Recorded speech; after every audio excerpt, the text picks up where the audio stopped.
back bleeding is nothing to do with your injector pump, your injector or your fuel pump. This is self-priming anyway. We'll get this out.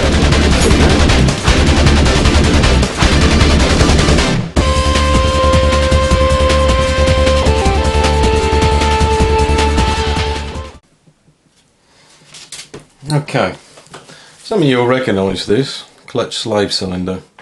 They can be a bit of a pain to bleed, so what we tend to do, it's quite effective, is reverse bleed, which means actually bleeding it the opposite way to which you would normally do, while you push the pedal down and bleed it out.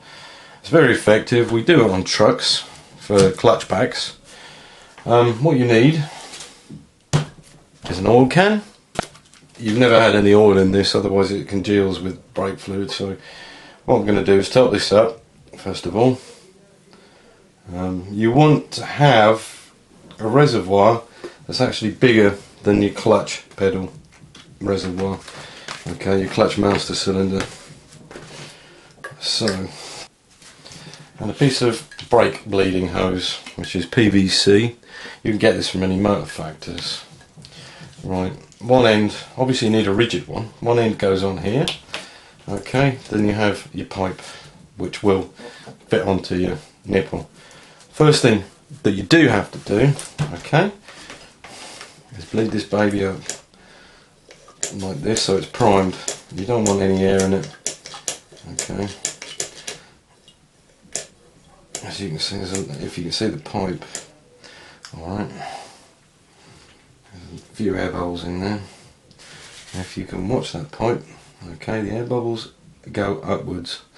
Now that is actually the theory behind this, because you're pushing the air in the direction it actually wants to go in, rather than trying to force it downwards, which you would obviously do with brakes as well.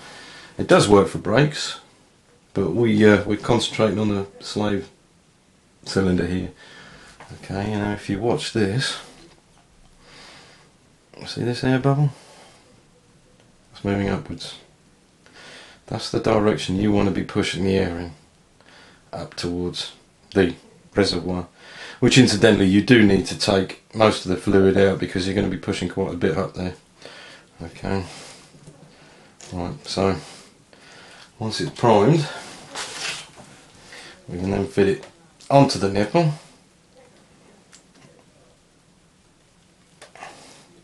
This is actually a messy job. Okay, you got it on the nipple. As you can see, there's a little bit of air there. Don't worry about that for now. There's actually some air coming through here. Right, okay. Right, you can see that, can you?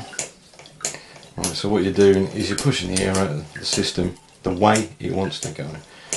Okay, so once you finish that, lock it off, pop your old pipe off, and then, which is the vitally important thing, is pop the rubber cap back on.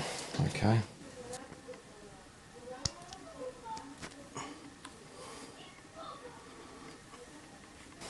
If it'll go on.